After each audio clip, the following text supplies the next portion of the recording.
In this video, I'm going to cover how you launch a crypto project on a budget, making sure that you make every single dollar that you spend on launching this crypto project really work for you. By the end of this video, you're going to understand really how you can launch a crypto project, maybe with a fraction of the budget of a bigger project, but have more effect. And just to give you a bit of context, I do this for a living. I have for the last few years. I'm the founder of Web3's growth engine. We've had growth for over 20 projects with combined market capitalization north of $1.8 billion. And recently we supported a project that launched. They gave us a $5,000 marketing budget and they managed to bring in over $150,000 in the first week of the project being live. So enough of that, let's get into the points. Okay, so point number one, if you're launching with a low budget, you probably do not want to go down the centralized exchange route. You probably want to go down the decentralized exchange route and build your market up over time. The reason for this, centralized exchanges can be very expensive to launch on. And on top of that, most centralized exchanges, you need to give them tokens in your project. And when they sell those tokens into the market, you need to be able to bring the buying pressure in to essentially sustain that selling pressure. And if you're launching on a low budget, you're not going to be able to bring in tons and tons of buying pressure from day one. And therefore, if you give a lot of tokens to different people, different companies in the space, your token launch is probably not going to be successful if they sell and you don't have the buying pressure to come in and sustain that. Now, on the other hand, if you can get a free centralized exchange listing or it's already covered or whatever it is, then of course go for it. A lot more users and volumes can be brought in off of that exchange as well. There's the two sides of it, but realistically, if you're going, oh, let's do a launch on a big centralized exchange, it's going to set you back a lot of money and it's not realistic. Second point leading on to this is keep control of your tokens. Please keep control of your tokens. Don't in the pre-launch give away X amount of supply to whoever it might be, investors, team, KOLs, whatever it might be. And then when you launch, they actually have access to those tokens. Because if that is the case, then again, they can sell. And where you're doing a lower launch here, you're not going to be able to bring in tons of buying pressure because you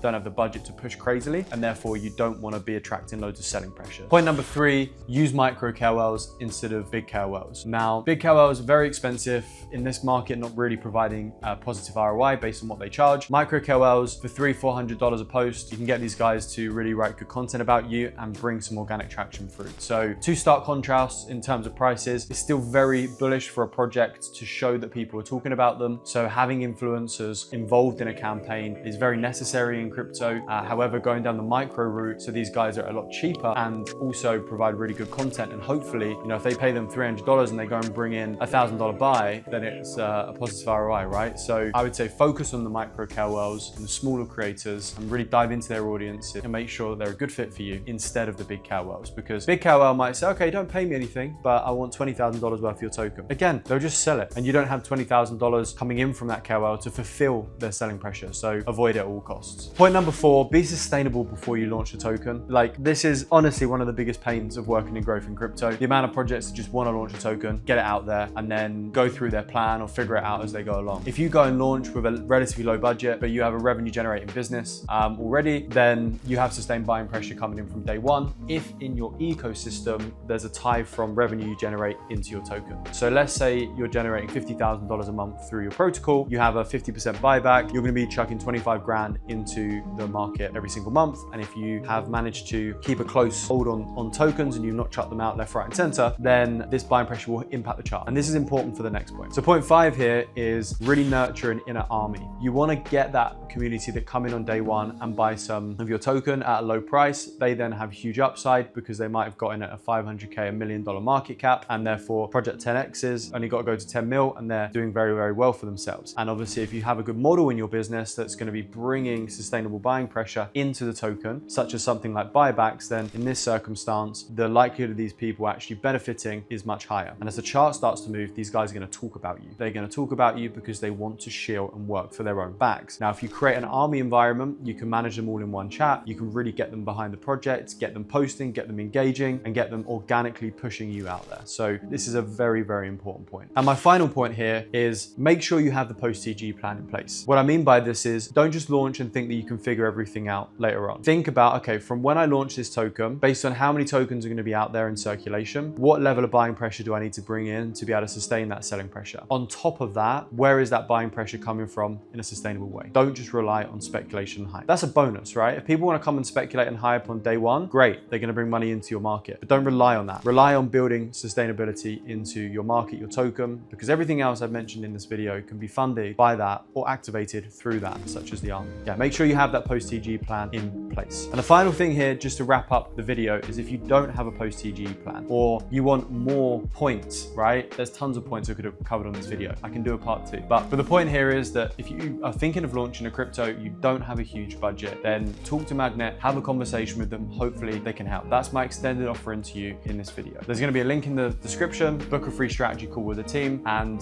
let them know any of your concerns. They do this for a living. We do this for a living. So they're going to be able to give you some really actionable insights that apply specifically to your project. It's all good watching a video like this, but the actual implementation side might get a little bit sticky. You might have questions around it. Book a free strategy call, tell the team about it, and they can talk to you through everything. If you like this sort of content, you're trying to build and grow in crypto, make sure to drop me a subscribe, come in thick and fast with it. Other than that, I hope you all have a fantastic day, and hopefully I'll see you on the next one.